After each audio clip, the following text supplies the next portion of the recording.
नमस्कार मंडळी, श्री स्वामी समर्थ. तुम्हा सर्वांचं आपल्या यूट्यूब चॅनलमध्ये स्वागत आहे. तुमच्या आयुष्यात सतत अडचणी येतात का? कष्ट करूनही पैसा टिकत नाही का? घरामध्ये विनाकारण तणाव, वादविवाद, भांडणे किंवा नकारात्मकता जाणवते का? मग हा व्हिडिओ तुमच्यासाठीच आहे. कारण वर्षातली पहिली आणि अत्यंत प्रभावी अशी मौनी अमावस्या आता जवळ आलेली आहे. आणि मौनी अमावस्येच्या दिवशी आपल्याला काही खास उपाय हे करायचे आहे, ज्यामुळे आपल्या घरातील नकारात्मकता, अडीअडचणी, भांडणे, वादविवाद, कटकटी कमी होतील. त्याचबरोबर आपल्या घरामध्ये सकारात्मकतेचं वातावरण निर्माण होईल. आता मौनी अमावस्या ही माघ अमावस्या म्हणून देखील ओळखली जाते आणि ही मौनी अमावस्या येत्या शनिवारी सुरू होणार आहे. आता मौनी अमावस्या शनिवारी म्हणजेच 17 जानेवारी 2026 रोजी रात्री 12:03 सुरू होऊन रविवारी 18 जानेवारी 2026 रोजी उत्तर रात्री 1:21 अमावस्येची समाप्ती असणार आहे. आणि म्हणून रविवारचा संपूर्ण दिवस हा अमावस्येचाच असणार आहे. आपल्याला ज्या काही सेवा उपाय करायचे आहे ते रविवारी दिवसभरात करायचे आहे. मौनी म्हणजे मौन. या दिवशी शांत राहण्याला, मौन व्रताला आणि अंतर्मुख होण्याला विशेष महत्त्व आहे. म्हणूनच ही अमावस्या केवळ धार्मिक नाही तर आर्थिक, कौटुंबिक, मानसिक समस्यांवर उपाय करणारी अमावस्या मानली जाते. या दिवशी जर फक्त काही सोपे पण प्रभावी उपाय योग्य पद्धतीनं केले तर जीवनात अडकलेली कामे सुरू होतात, आर्थिक अडचणी कमी होतात आणि नकारात्मक ऊर्जा दूर होते. त्याचबरोबर माता लक्ष्मीचा देखील आशीर्वाद आपल्या घरावर राहतो. म्हणून हा व्हिडिओ शेवटपर्यंत नक्की पहा, कारण आज मी या व्हिडिओमध्ये तुम्हाला मौनी अमावस्येच्या दिवशी करायचे 12 खास उपाय सांगणार आहे. या उपायापैकी तुम्ही एक जरी उपाय मनापासून केला तर तुमच्या घरातील नकारात्मकता दूर होईल, तसेच माता लक्ष्मीचा आशीर्वाद कायम राहील आणि पितृदोषासारख्या अडचणी देखील कमी होतात. म्हणून ही माहिती स्किप करू नका, शेवटपर्यंत बघा आणि माहिती आवडली तर चॅनलला सबस्क्राईब नक्की करा. आता जे उपाय आपल्याला करायचे आहे ते अतिशय महत्त्वाचे आहे. तुम्हाला जमले तर सर्वच उपाय करा किंवा यातील जे उपाय जमतील ते करण्याचा नक्की प्रयत्न करा.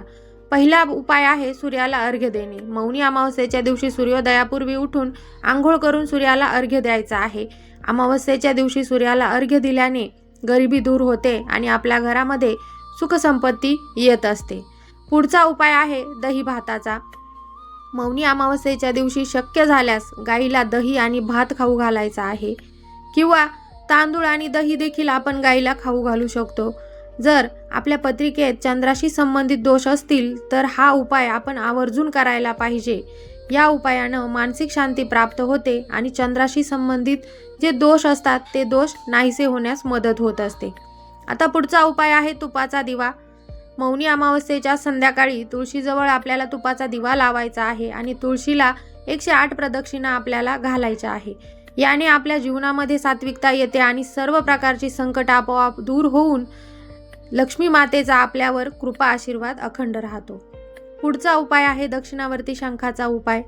अमावस्येच्या दिवशी दक्षिणमुखी शंखामध्ये थोडेसे तांदूळ घालावे आणि शुद्ध गाईच्या तुपाचा दिवा लावून, जर तुमच्याकडे कमळगट्ट्याची माळ असली तर त्या माळेने किंवा जपमाळेने 108 वेळा ओम श्री किंवा लक्ष्मी गायत्री मंत्राचा 108 वेळा जप करायचा आहे. आता लक्ष्मी गायत्री मंत्र ओम महालक्ष्मीचे विद्महे विष्णुपत्नीचे धीमहे तन्नो लक्ष्मी प्रचोदयात. याने माता लक्ष्मीचा आशीर्वाद आपल्यावर राहील आणि आपल्या घरामध्ये भरभरून धनधान्य येईल. पुढचा उपाय आहे मुंग्या, मासे आणि पक्ष्यांना घास घालणे.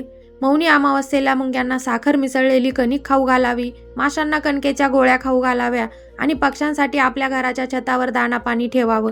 असं केल्याने आपल्या घरामध्ये पैशांची कमी जाणवत नाही. पुढचा उपाय आहे चांदीचे नाग आणि नागिन.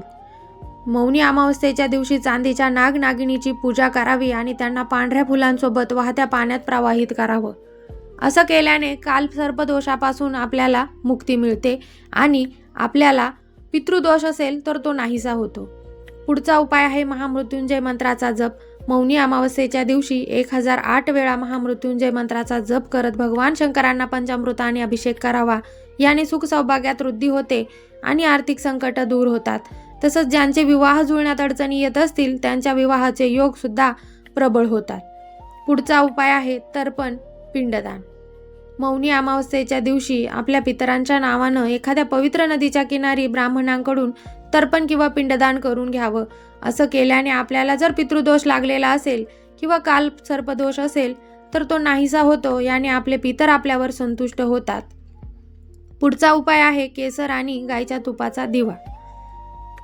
मौनी अमावस्येच्या दिवशी संध्याकाळी घराच्या ईशान्य कोपऱ्यामध्ये गाईचा तुपाचा दिवा घ्यायचा आहे. त्या दिव्यामध्ये कापसाची वात न लावता आपल्याला लाल रंगाच्या दोऱ्याने वात बनवायची आहे आणि जर शक्य असेल तर त्या दिव्यामध्ये थोडंसं केसर टाकायचं आहे आणि हा दिवा आपल्याला लावायचा आहे. असं केल्याने माता लक्ष्मी प्रसन्न होऊन घरामध्ये धनाधान्याची वाढ होते. त्याचबरोबर व्यवसाय संबंधित किंवा नोकरी संबंधित काही अडचणी असतील तर त्या दूर होतात. पुढचा उपाय आहे दान धर्म. मौनी अमावस्येच्या दिवशी दान धर्म करण्याला विशेष महत्त्व आहे आणि म्हणून या दिवशी विशेषतः शनी मंदिराच्या बाहेर बसलेल्या गरीब, अपंग किंवा गरजू व्यक्तींना कपडे, अन्न किंवा इतर गरजेच्या वस्तू दान करायच्या आहे. यामुळे आपले पितर आपल्यावर तृप्त होत असतात. तसेच आपल्या कुंडलीतील राहू, केतू आणि शनी या ग्रहांची शांती देखील होत असते आणि म्हणूनच अमावस्येच्या दिवशी दान धर्म करण्याला अतिशय महत्त्व दिलं जातं. पुढचा उपाय आहे पिंपळाच्या झाडाखाली दिवा. पिंपळाच्या झाडामध्ये आपल्या पूर्वजांचा वास असतो असं म्हणत असतात आणि म्हणूनच मौनी अमावस्येच्या दिवशी संध्याकाळी आपल्याला पिंपळाच्या झाडाखाली तुपाचा किंवा तेलाचा दिवा लावायचा आहे आणि एक तांब्याभर पाणी आणि थोडंसं दूध घेऊन झाडाला प्रदक्षिणा घालायची आहे. पाणी आणि दूध अर्पण करत प्रदक्षिणा घालायची आहे. याने आपले पितर आपल्यावर संतुष्ट होतात आणि आपला जो काही पितृदोष असेल तो नाहीसा होतो. त्याचबरोबर भगवान विष्णूंचा देखील आपल्यावर आशीर्वाद राहतो. पुढचा उपाय आहे चौमुखी दिवा. मौनी अमावस्येच्या दिवशी संध्याकाळी आपल्याला एक कणकेचा चौमुखी दिवा बनवायचा आहे. म्हणजेच त्या दिव्याला चारही बाजूने आपल्याला वात लावायची आहे. त्या दिव्यामध्ये तेल किंवा तूप टाकायचं आहे आणि तो दिवा आपल्याला आपल्या घराच्या दक्षिण दिशेला ठेवायचा आहे. मग तो दिवा तुम्ही तुमच्या घराच्या बाहेर, गॅलरीत किंवा गार्डनमध्ये देखील ठेवू शकतात. यामुळे आपल्या पितरांच्या मोक्षाच्या मार्गामध्ये प्रकाश पडत असतो आणि आपल्या पितरांना मोक्ष प्राप्ती होऊन पितर आपल्यावर संतुष्ट होत असतात. आता पुढचा आणि शेवटचा उपाय आहे तो म्हणजे घराचा उंबरठा आणि आपल्या घराची स्वच्छता. मौनी अमावस्येच्या दिवशी सकाळी आपल्याला घराचा उंबरठा पाणी व गोमित्र आणि हळद टाकून स्वच्छ पुसून घ्यायचा आहे. त्याचबरोबर आपल्या घराची देखील आपल्याला या दिवशी स्वच्छता करायची आहे. घरातील जाळे काढायचे आहे आणि आपल्या घराची फरशी पुसताना त्यामध्ये गोमित्र, हळद, खडे मीठ आणि थोडासा लिंबाचा रस टाकून त्या पाण्याने आपल्या घराची फरशी पुसायची आहे. असं केल्याने आपल्या घरातील नकारात्मकता ही कमी होते. त्याचबरोबर घरामध्ये सकारात्मक ऊर्जा निर्माण होते आणि माता लक्ष्मी आपल्यावर प्रसन्न राहते.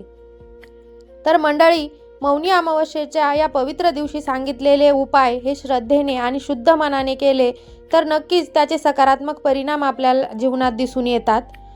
हे जे उपाय सांगितले आहे त्यातील जे शक्य होतील तेच उपाय आपल्या क्षमतेनुसार जरूर करा आणि आपल्या जीवनातील अडचणी, संकट दूर व्हावे यासाठी प्रामाणिक प्रयत्न करा.